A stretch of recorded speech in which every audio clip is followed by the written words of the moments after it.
तो एपिसोड 300 की स्टार्टिंग करते हैं जहाँ पे हमारा जो किनी होता है जाओयू और बाकी दो लड़कियों को लेके आगे बढ़ जाता है कमरे की तरफ।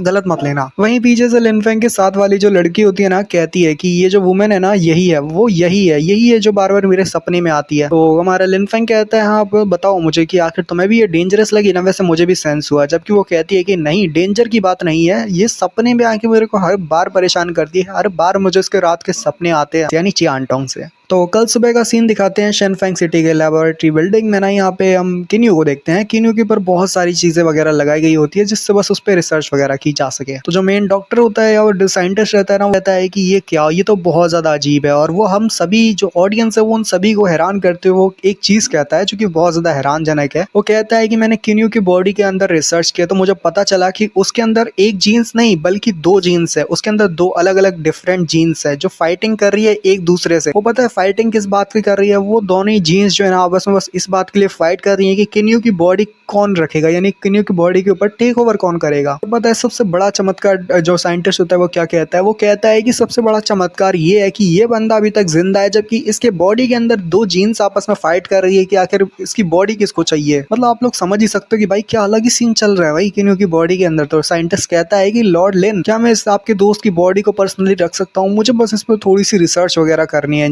इंजेक्शन सब दे दूंगा, मुझे बस इसकी बॉडी चाहिए, मुझे बस थोड़ा और रिसर्च वगैरह करना है। और बंदा तो पता नहीं क्या क्या बोलने लगता है। वो कहता है कि मैं ना, मुझे थोड़ी देर के लिए बॉडी सौ दो, मैं तो पूरा जीन फ्यूजन कर दूंगा, इसकी दोनों जीन्स का आपस में मिक्स कर दूंगा, ये कर दूंगा वो कर दूंगा। किन्यो को भी बहुत ज्यादा गुस्सा आ जाती है कि भाई ये पीठ पीछे रह के मेरे से क्या बात कर रहा है, इसके लिए क्या मैं सब्जेक्ट हूँ क्या? तो लॉर्ड जो लेन होता है समझ जाता है, चिल्लाते हुए कहता है कि तू यहाँ पे ब्रदर किन के बारे में डायरेक्ट ही उसके मुंह पे बोल रहा है, यानी कि मेरा जो फ्रेंड है इतना साल पुराना वाला, तो उसके मुंह पे ये सब चीजें बोल रहा है, तेरे को शर्म नहीं आती? और उसको भाई बहुत ज्यादा सुना देता है और कहता है ब्रदर लिन माफ करना, ये नहीं जानता, क्योंकि तुम जानती हो शेनफेंग सिटी में बहुत सारे एक्सपेरिमेंट होते हैं, इन लोगों का दिमाग हिल चुका है ना, इसीलिए ये इमोशनलेस हो चुके हैं और इनको नहीं पता, क्योंकि ये वैसे भी साइंटिस्ट है कि ये किसी को भी ऑफेंड कर देता है। चलो मैं तुम्हारी इसलिए माफी मांगता हूँ कि इसने ये सब बातें की, मतलब मैं तुमसे इस सब के लिए ना यहाँ पे माफी मांगता हूँ। जबकि वो चिल्लाते हुए कहता है कि चलो अपने काम पे ध्यान दो और ब्रदर लिन को यहाँ पे ऐसी उल्टी सीधी बात करके परेशान मत करना। जितना जल्दी हो सके ना इन जो जीन्स की अवेकनिंग होने वाली है एलियन जीन्स की, उन्हें जितना जल्दी हो सके सप्रेस करने की कोशिश करो। वो कहता है अच्छा अच्छा सर समझ गया मैं। लिनफेंग कहता है कि ब्रदर किन्यू, मैं चाहता हूँ कि तुम बिल्कुल सही हो जाओ और यहाँ पे दोबारा से ठीक हो जाओगे। मैं तुम्हारी पूरी मदद करूंगा तुम्हारा ठीक होने के लिए। मैं तुम्हारी परेशानी का सामना करने के लिए पूरी जान लगाने वाला हूँ और यहाँ पे बिल्कुल ही पूरा सर से लेके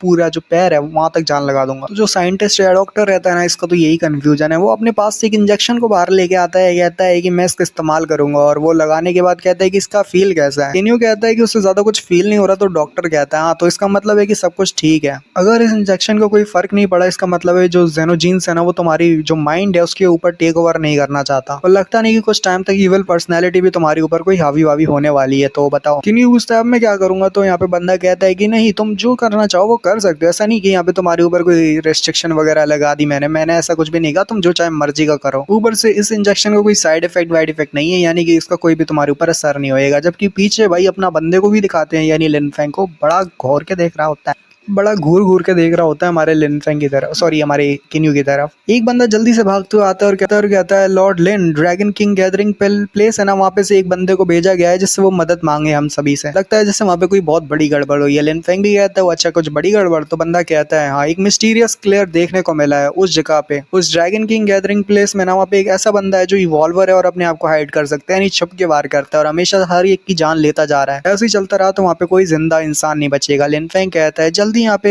जाओ को भेजो, वो हमारा सबसे ताकतवर इंसान है, उसको वहां भेजो चीजों को हैंडल करने के लिए, वो मदद करेगा। तो बंदा ऑर्डर को सुनने के बाद वहां से चला जाता है। लिनफेंग कहता है कि क्या ड्रैगन किंग गैदरिंग प्लेस ये क्या है? तो बंदा कहता है हम बताते हुए कि एक मीडियम साइज गैदरिंग प्लेस है जो कि नॉर्थ ईस्ट में है और वो शेनफेंग सिटी का एक इन्फ्लुएंस है, यानी बोल सकते हो शेनफेंग सिटी का एक ऐसी जगह जो काफी ज्यादा बढ़िया है। मतलब उस जगह को हम कम नहीं समझ सकते और एक स्पेशल जगह भी मान सकते हो जो कि शेनफेंग सिटी के लिए है। और कहते हैं अभी कहा जा रहा है कि वहाँ पे किंग लेवल का एक म्यूटेटेड बीस्ट देखने को मिला है जो काफी खतरनाक है। तो मैंने जनरल जाओ की स्ट्रेंथ का यूज किया है, वो काफी ज्यादा तगड़ा बंदा है और वो संभाल लेगा, उसके लिए भली चीजें कितनी डिफिकल्टी क्यों ना हो। तो उसके बाद दूसरा सीन ना जाओ या और उसका वो ही दिखाया जाता है, जो उसने पर्सनल गार्ड भेजा होता है ना यहाँ पे चीजों को संभालने के लिए, और बाकी सारे लोगों को भी भेजा होता है जिससे चीजों को हालातों को संभाला जा सके। तो एक बंदा भागते हुए आता है और कहता है जनरल गू, ये तो जनरल गू जाओ है, पक्का हम यहाँ पे बच जाएंगे, अब किसी की मतलब किसी भी चीज की ना दिक्कत नहीं है। तो यहाँ पे जो गू होता है वो भी पूछता है, तो मैं उसको जाओगू कह लेता हूँ। तो जाओगू पूछता है कि आखिर चल क्या रहा है, बताओ मुझे सिचुएशन मटर वगैरह क्या चल रहा है यहाँ पे जिंदगी में। तो बंदा भी कहता है उसको उसका टाइटल बुलाते हुए, मतलब उसके नाम का टाइटल बुलाते हुए कि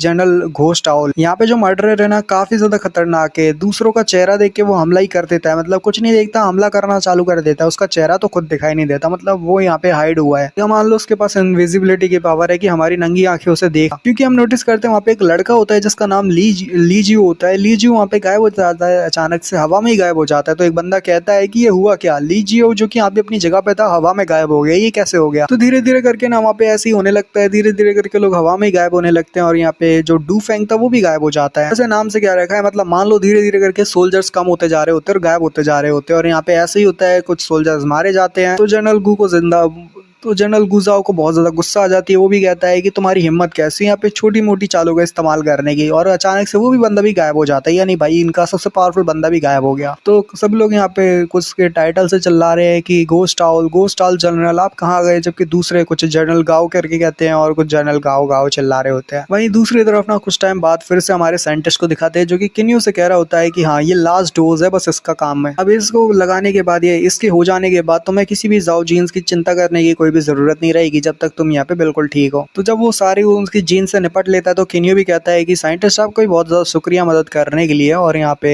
अचानक से एक बंदा भागते हुए आता है और कहता है मिस्टर किन। तो किन्यू कहता है कि तुम तो जनरल यांग हो ना, आखिर बात क्या है। तो बंदा चिल्लाते हुए और हाफते हुए कहता है कि आपको जनरल लिन की मदद करनी चाहिए, वो यहाँ पे गायब हो चुके हैं, क्योंकि जनरल लिन जो होते हैं ना वो अपनी जगह पे ही थे, कुछ काम वगैरह कर रहे थे बट अचानक से गायब हो गए। तो इसी वजह से अब ये लोग भी आ जाते हैं यहाँ पे तहकीकात करने के लिए कि आखिर जिंदगी में क्या चल रहा है, मतलब मेरे को सीरियस होना चाहिए यार।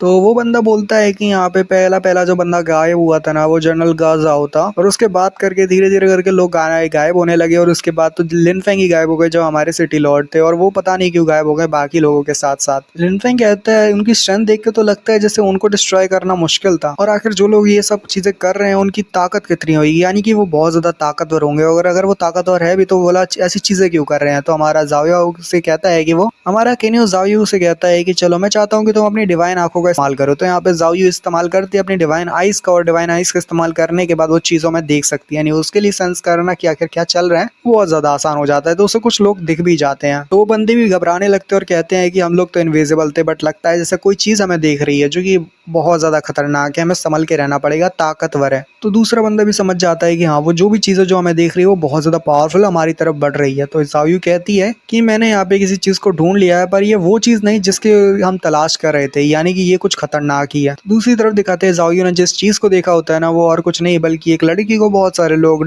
डिमोनिक बंदे परेशान कर रहे होते हैं जो इनविजिबल लोग होते हैं। तो वो लड़की जो होती है ना लोगों से बोल रही होती है कि तुम यहाँ पे ऐसा मत करो, मेरे करीब मत आना, और यहाँ पे वो लोगों से चिल्लाने के लिए मदद के लिए चिल्ला रही होती है। वो ठहरे कमीने लोग और यहाँ पे अपनी लाल को टपका रहे होते हैं, कह रहे होते हैं कि यहाँ पे कौन है तुम्हारी मदद के लिए आएगा, यहाँ पे कोई भी तुम्हारी मदद के लिए नहीं आने वाला है लड़की। तीसरा वाला कह रहा होता है कि यार ये लड़की तो बहुत ज्यादा ही गलत समझ लिया, हम तो यहाँ पे इसकी मदद कर रहे हैं और यहाँ पे तो हम कोई गलत काम नहीं कर रहे हैं, हम यहाँ पे मदद कर रहे हैं, इसकी जान बचा रही है, यही तो बुला रही है हमको जान बचाने के लिए। और एक एकदम टकला बंदा आगे बढ़ता है भाई, पहले चिल्लाते हुए कहते हैं कि मैं पहले आगे बढ़ता हूँ, मैं पहले खाऊंगा। पर अचानक से ना यहाँ पे किन्यू आता है, उसका पीछे से पकड़ के ना भाई देता है भाई पटक के एकदम दीवार में, और कहता है कि किसकी हिम्मत हो रही है यहाँ पे ऐसा करने की। सभी लोग बोलते हैं कि किसकी हिम्मत हुई जो हमारे काम के बीच में टांग अड़ा रहा है। उनमें से ही कहता है कि ये बस एक छोटा सा एरोगेंट बच्चा है, इसको बस थोड़ा सा सबक सिखाना पड़ेगा, तो मैं चलो पहले आगे बढ़ता हूँ, इसको सबक सिखाता हूँ। किन्यू अपने बस दोनों हाथों को पीछे। यहीं पे ये वाले एपिसोड का एंड होता है। लाइक अगर को पसंद आता है तो मिलते हैं अगली वीडियो में, तब तक लिए बाय बाय।